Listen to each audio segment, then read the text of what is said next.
لە سەرەتای هەسڵاوە نێرین بۆ بەرخودانی قارەمانانەی شەروانانی ڕۆژاوای کوردستان و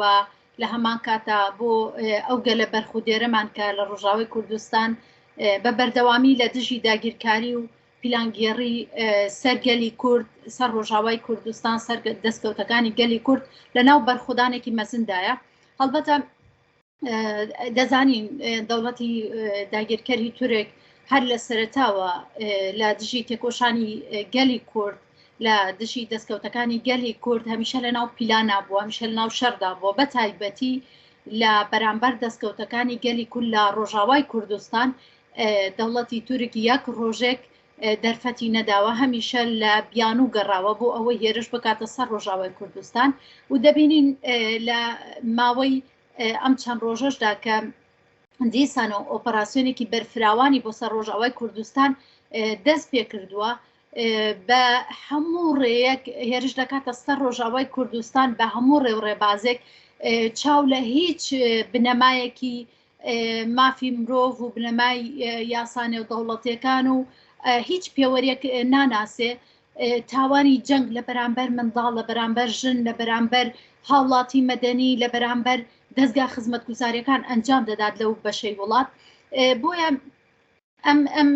هێرشە بە تەواوەتی شەرمەزارەکەین. هەڵبەتە یعنی گەلی کورد هەمیشە دەزانێت لە کاتێکە کە هێرشەکەن دەوڵەتی داگیرکەری تورک بە تایبەتی کاتێکی هەستیار هەڵەبژێرێ بۆ هێرشەکانی یاخود کاتێکی کە هەڵەبژێرێ بۆ هێرشەکانی هەمیشە بەرنامە بۆ داڕێژراوە لە کاتێکە ئەم هێرشانە ئەنجامەدا کە پیلانگێڕی نێودەوڵەتی ینی 25مین ساڵیادی دەستپێکردنی پیلانگێڕی نێودەوڵەتیە لەسەر ڕێبەراپۆ و لە هەمان کاتیشدا ساڵیادی هێرشکردنە سەر کۆبانیەیە. بۆیە ینی لە دۆخێکی وایە لە زەمەنێ و تەوقیتێکی وایە جارێکی تر هێرشێکی بەرفراوان بۆ سەر ڕۆژاوای کوردستان دەست پێکات. هەڵبەتە دەبێت گەلی کورد وشیار بێ لە بەرامبەر ئەو پیلانگێڕیە. پیلانگەکە تەنیا ڕۆژاوای کوردستان نییە، هەمومان نەزانین هەموو دەستکەوتەکانی گەلی کووردە لە هەرجەیەک و دەستکەوتی ڕۆژاوای کوردستان ئەگەر لە بین بچێ تەواوی گەلی کورد لە هەر چوار بەشی کوردستانەکەوێتە مەترسیەوە. ئەمە واقعێکە پێویستە گەلی کورد باش بیزانێ و بەدڵنیاییەوە هەمیشە لە کاتی هێرشکردنە سەر دەستکەوتەکانی گەلی کورد یاخود لە کاتی هەر هێرشێکدا هەڵیشیان داوە ڕۆژەفیتر لە ئاستی جیهانیان دروست بکەن، ڕۆژەفیتر دروست بکەن بۆ ئەوەی جیهان بە ڕۆژەفیترەوە مەشغوڵ ببێ بە هەرچەندە جیهان بەداخەوە هەم ئەمریکا هەم رووسیا هەم زلهێزانی جیهان هەمویان لەناو ئەو بە جۆرێک لە جۆرەکان بەشێکن لەو هێرشانەی کە لە سەرگەلی کورد ئەنجام مەدرێ. دەوڵەتی تورکیا بە پشتیوانی ناتۆ هێرشەکاتە سەرگەلی کورد. ئەگەر ڕۆژەفی ئیسرائیل و فەلەستینیش نەبێ دیسانەوە هەر دەتوانین بڵین دەوڵەتانی دنیا کۆکن لەسەر قڕکردنی گەلی کورد، لەسەر لەناوبردنی گەلی کورد و بە شێوازی جۆراوجۆر پشتیوانی تاوانەکانی دەوڵەتی تورکیاکەن. ئەگەر بە چاوپۆشیکردنیش بێ لەم تاوانانە بەشێکن لە تاوانەکان. شەڕی نێوان فەلەستین و ئیسرائیلیش لە قۆناغی ئێستایە یعنی هەموو ئەتوانین بڵێ هێرشەکان هەموو شەڕەکان گرێدراوی یەکترن، گرێدراوی ئەو شەڕە جیهانیان کە ئەمڕۆکە لە ڕۆژهەڵاتی ناوەڕاستە بەڕێوە ئەچێت و هەوڵەدەن کە ینی زلێزانی جیهان هەوڵەدەن کە لە داڕشتنەوەی ناوچەکەیە دەستکەوتی خۆیان فراوانتر بکەن، خۆیان بەهێزتر بکەن. بۆیە لەم دۆخی شەڕەشدا بێگومان گەلی کورد گەلانی تری بندەست ئەبنە قوربانی ئەبنە زەحیە یاریەکە لەسەر ئەمان بەڕێواچێت بە تایبەتی بە ڕۆژڕەفکردنی مەسلەی یعنی قەزەی کورد و قەزەی فەلەستین دوو قەزەی ئەساسین لە ڕۆژهەڵاتی ناوەڕاستە. مەسەن ئەگەر بتەوێت چارەسەری کۆتایی بە شەڕ بێت لە ڕۆژهەڵاتی ناوەڕاستە ئاشتی بچەسپێت پێویستە قەزەی کورد و قەزەی گەلی فەلەستین چارەسەر ببێ. ینی ئێمە من وەکو خۆم ینی گەلی کورد پێویستە لەگەڵ هەموو گەلانی بندەست ینی پشتیوان بێت لە تێکۆشانی هاوبەشە. بەڵام ئەو تاوانانەی کە ئەنجام مەدرێن تاوانێکن کە بریتینی لە تاوانێکە گەل کردبێتی شەڕێک لەسەر گەلی فەڵەستین و تەنانەت گەلی ئیسرائیلیش ئەسەپێنرێ کە توانین بڵێن شەڕێکی بەوەکالەتە لە قۆناغی ئێستاشا ئەوانیش دیسان قوربانین بەڵام ینی ئەوەی کە دەبیندرێت لەوێدا جیهان هەمیشە پشتیوانی ینی بەنمونە رووسیا پشتیوانی فەڵەستین دەکات دەڵێ دەبێت پێویستە دەوڵەتێک بۆ فەلەستینەکان دروست بێ بەڵام هاوکاری دەوڵەتی تورکیا ئاکا بۆ هێرشکردنە سەر ڕۆژاوای کوردستان لە کاتێکدا چۆن گەلی فەلەستین پێویستە پرسەکەی چارەسەر بێ گەلی کوردیش لە هەر چوار بەشی کوردستان کە نزیکەی 50 ملیۆنە ینی پێویستە پرسەکەی چارەسەر ببێ پێویستە خاوەن ستاتوی خۆی بێ بەڵام چاوپۆشی ئەکەن لە پرسی کورد و لە بەرامبەرە پشتیوانی ئەدەن بە گەلانی تر یا بۆ نمونە بە گوێرەی بەرژەوەندەکانی خۆیان قەزەی گەلانی ترەکەنە ڕۆژەفی خۆیانەوە لەم چوارچێوەی شایمە ئەبینین ینی ئەوەی کە هەموو ڕۆژەف و چاوی کامێراکانی جیهان چۆتە سەر کێشەی نێوان فەلەستین و کێشەی نێوان فەلەستین و ئیسرائیل بە تایبەتی لێرەیە بەداخەواڵم کە نەک تەنیا ینی ئێمازانین جیهان لە بەرامبەر پرسی کووردە تاوانەکانی کە لە دژی کووردە ئەنجام بدرێ هەمیشە کوێر بووە هەمیشە لاڵ بووە هەمیشە کەر بووە هەمیشە بێدەنگی هەڵبژاردووە و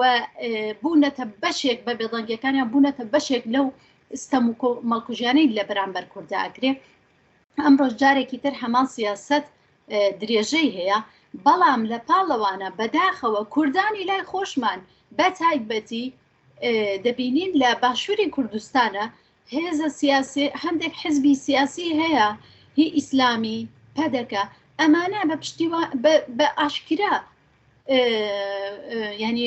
ئەوەکەن پشتیوانی داگیرکاری دەوڵەتی تورکیاکەن چاو لە کۆمەڵکوژی کوردداخەن و بەشێکیشیان ینی قەزەی فەڵەستینەکەنە ڕۆژەفی خۆیان و ئەڵێن پێویستە پشتیوانی فەڵەستینکەین بەڵام بە بەرچاویانەوە مناڵی کورد شەهید دەکرێ مناڵی کورد برینارەکرێ گەلی کورد قەتڵ عامەکرێ چاویان لە ئاستی تاوانەکانی دەوڵەتی تورک لە بەرامبەر گەلی کورد داخستووە کە ئەمە لوتکەی ئەتوانین بڵین لوتکەی بەڕاستی بێویژدانیە لوتکەی دوور لە ئەخلاقیە لوتکەی یعنی خیانەتێکی گەورەیە کە لە ناو کووردە ئەنجام بدرێت پرسەکە لێرەدا لە ناوبردنی گەلی کورد و دەستکەوتەکانی تەنانەت باشووری کوردستانیشە لە پاڕ ڕۆژاوای کوردستانە یعنی تەنیا مەسەلە ڕۆژاوای کوردستان نیە باشووری کوردستان بەقەت ڕۆژاوای کوردستان خاوەن هێزێکی بەرگری کاریش نییە بەداخەوە لە ئەمڕۆیە کە وەکو شەروانان بەرخودان بکەن ئەو پێشمەرگانەی کە لە ڕابردووە بەرخودانیانە کرد ئەمڕۆکە ئەو هەستەنەتەوەیە تر لا و پێشمەرگانەشدا بە شێوەیەک لە شێوەکان لەلایەن دەسەڵاتدارانەوە هەوڵی لە ناوبردننی دراوە بۆی کە نەتوان بە گوێرەی پێویست بەرخودان بکەن بۆیە ئەگەر ڕۆژاوی کوردستان بکەوێتە مەترسیەوە لە قۆناغی ئێستاە حتمما باشووری کوردستان چەند قاتی ئەوە لە مەترسیا بێ بۆیە پێویستە هەموو هێزە سیاسەکانی کورد هەموو هێزە سیاسەکانی هەموو گەلی کورد لە هەر چوار بەشی کوردستان یەکدەست یەکدەنگ بەرگری لە خاکی کوردستان بکە لە هەر جەیەک بێت بەرگری لە ئەولەویەت بۆ کورد بەرگریکردنە لە خۆی لە گەلەکەی لە دەستکەوتەکانی لە جێگەی ئەوەی کە ینی بێت لە ینی بێگومان هاوسۆز بێت لە بەرامبەر هەر نەتەوەیەکی کەش کە دەست درێژێکرێتە سەری بەڵام بەر لە هەر شتێک پێویستە هاوسۆز بێت لەگەڵ گەلەکەی خۆی دەوڵەتی تورکیا بۆ خۆی داعشە ئەردۆغان ینی ئەتوانین بڵێن گەورە داعشی جیهانە گەورە تیرۆریستی جیهانە هەموو تاوانێک لە تورکیا ئەوە شێتەوە وە بینراویشە کردوشێتی لە پراکتیکە لە ڕابردووە بینیمان هیچ تاوانێک نەما دەوڵەتی تورکیا نەیکات و تەواوی ئەو تاوانانەی جەنگ کە داعش ئەنجامی داوە دەوڵەتی تورکیا بەشدار بۆتیایە بۆیە تورکیا لە هەر جەیەکە هەر جێک بکەوێتە ژێردەسی تورکیاوە دەوڵەتی تورکیا ئەو تاوانانەی کە ئەنجامەدا کە لە ڕابردووە لە بەرامبەر گەلی کورد لە ئەفرین ئەنجامی داوە لە بەرامبەر ژینگەی ئەفرین ئەنجامی داوە لە بەرامبەر خاکی ئەفرین ئەنجامی داوە هەموو ئەو تاوانانەی دش بە مناڵ دەست درێژی کردنە سەر ژنان سەر منداڵ قەتڵ عام هەموو ئەوانە چاوەڕوانکراون لە دەوڵەتی تورکیای فاشیست. دەوڵەتی تورکیا بە بەرچاوی جیهانەوە ڕۆژانە ئەو تاوانانی جەنگ ئەنجام ئەدا، کردەوەی تیرۆریستی ئەنجام ئەدات. بۆیە ئەمە هیچ گومانێکی تیانە، بەڵام ئەوەی کە چاوەڕێ بکرێت کە کورد شارەکانی خۆی جێبهێڵێت و دەوڵەتی تورکیا هێرش بکە، ئەمە ئاسان نییە، لەبەرەوەی گەلی کورد خاوەن هێزێکی بەرگریکار و هێزێکی بەرخودێری مەزنە. لە کۆبانشدا بینیمان و لە ئەفرینیشدا بینیمان کە کورد حتا دوایی بەرخودانی بەهێزی کرد، مەقاومەتی کرد و لە کۆبانیا سەرکەوت. لە ئەفرینیشدا توانین بڵین ئەو بەرخودانەی کردی بەرخودانێکی سەرکەوتوو بوو، بەڵام بەو ڕەنگەی کە جیهان پاڵپشتی دەوڵەتی داگیرکاری تورکیا کرد و هێزێکی نابەرامبەر هەبوو، کورد هەتا ئەوە نەتوانی بەرخودان بکات. بێگومان لە شارەکانی تری ڕۆژاوای کوردستانیشە هەمان بەرخۆدانی ئەمڕۆکە دەبیندێ لەلایەن گەلەوە لەلایەن شەرڤانانەوە کە بڕێوە ئەچێ بەرخودانێکی مەزنە و گەل خاکی خۆی دەپارێزێ. یعنی ئەمە چاوەڕوان کراوە لە تێکۆشانی ڕۆژاوای کوردستان. بۆیە ئاسان نییە چۆڵکردنی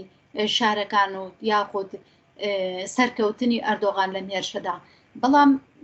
بێگومان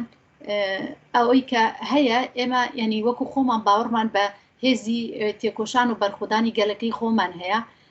بێگومان پێویستیشە لە ئاستی دەرەوەی ڕۆژاوای کوردستانیشە، لە ئاستی پارچەکانی تری کوردستانیشە، لە ئاستی جیهانیشە کورد ببێتە بەشێک لەو تێکۆشانی کە لە ڕۆژاوای کوردستان جێبەجێکرێ، واتە هەموو کورد خۆی تێکۆشانی خۆی لەسەرەوە بنیاد بنێ کە بە هیچ شێوەیەک ڕۆژاوای کوردستان ناکەوێت، دەستکەوتەکانی ڕۆژاوای کوردستان دەپارێزرێ و ڕۆژاوای کوردستان سەرەکەوێت. دەبێت کورد بە گوێرەی ئەوە خۆی ئامادەکە و هەموو جیهانیش بەهەژێنێت، وەکو چۆن لە کاتی شۆڕشی کۆبانێدا